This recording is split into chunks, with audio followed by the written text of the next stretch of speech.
Bismillahirrahmanirrahim. Assalamualaikum warahmatullahi wabarakatuh. Selamat pagi semuanya. How are you today? Semoga kalian senantiasa dilimpahkan kesehatan oleh Allah Subhanahu wa taala. Amin. Seperti biasa pada hari Selasa ini insya Allah kita akan mempelajari akidah akhlak.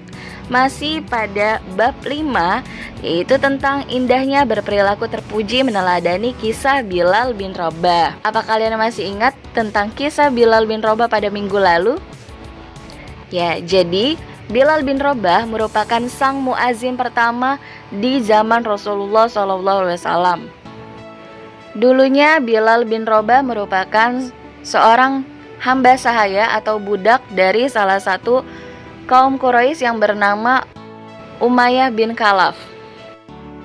Bilal juga mendapatkan siksaan dan penganiayaan dari majikannya terus-menerus. Karena pada saat itu Bilal bin Rabah memeluk agama Islam dan mengikuti ajaran Nabi Muhammad SAW. Sedangkan pada waktu itu statusnya masih hamba sahaya. Dan hal itulah yang membuat Bilal bin Rabah mendapatkan siksaan dan penganiayaan dari majikannya yang merupakan salah satu kaum Quraisy. Akan tetapi Bilal bin Rabah mempunyai keteguhan dan kesabaran yang sangat luar biasa.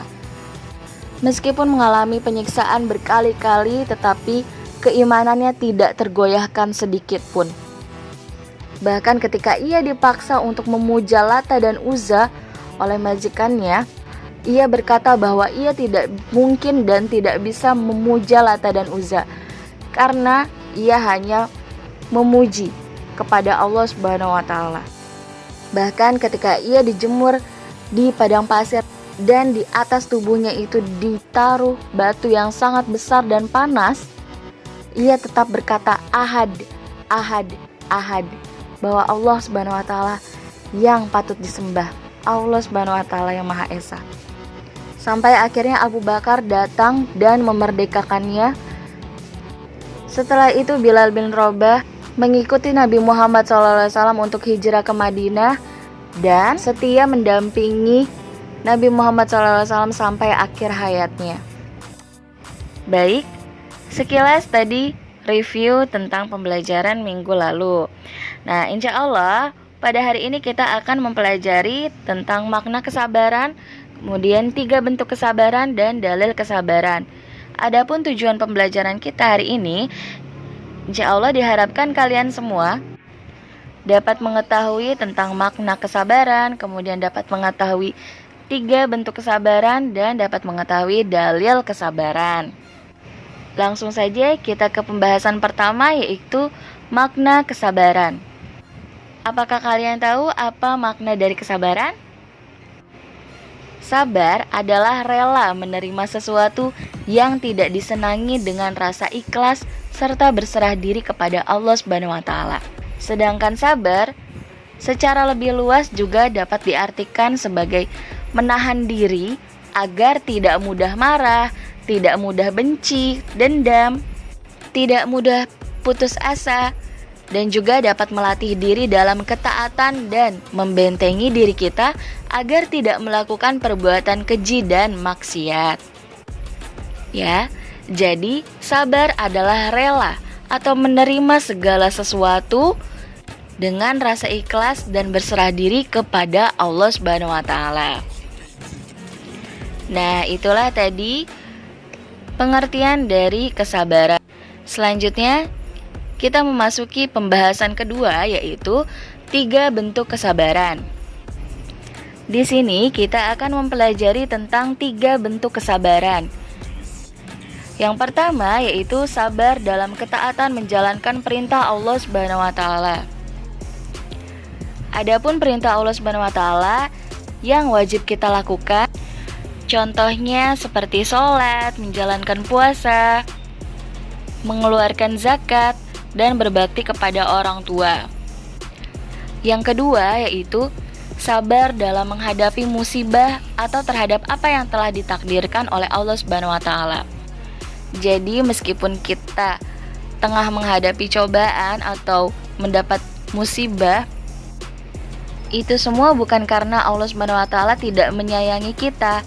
Justru karena Allah Subhanahu wa taala sangat menyayangi kita sebagai hambanya, maka dari itu kita diuji dengan suatu cobaan atau musibah. Karena segala bentuk cobaan yang kita hadapi pasti semua ada hikmahnya.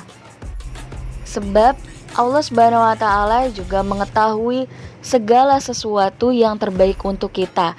Sedangkan manusia pengetahuannya sangat terbatas. Oleh karena itu kita senantiasa harus sabar dalam menghadapi segala musibah yang telah ditakdirkan oleh Allah Subhanahu wa taala. Yang ketiga yaitu sabar dalam menjauhi perbuatan maksiat atau segala sesuatu yang dilarang oleh Allah Subhanahu wa taala.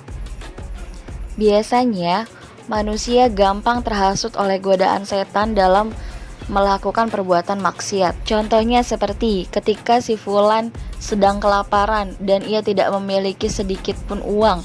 Akhirnya ia melakukan perbuatan maksiat, yaitu mengambil hak orang lain. Padahal fisiknya masih mampu untuk bekerja, tetapi ia malas untuk bekerja. Dan akhirnya mengambil jalan pintas untuk mencuri atau melakukan perbuatan maksiat. Na'udzubillahi min dzalik. Orang yang beriman hendaknya bersabar atas segala ujian. Karena kita punya Allah Subhanahu wa taala. Dan orang yang beriman hendaknya bersabar atas segala ujian dan cobaan maupun musibah yang datang kepadanya. Senantiasa percaya bahwa Allah Subhanahu wa taala tidak akan menguji hambanya di luar batas kemampuannya.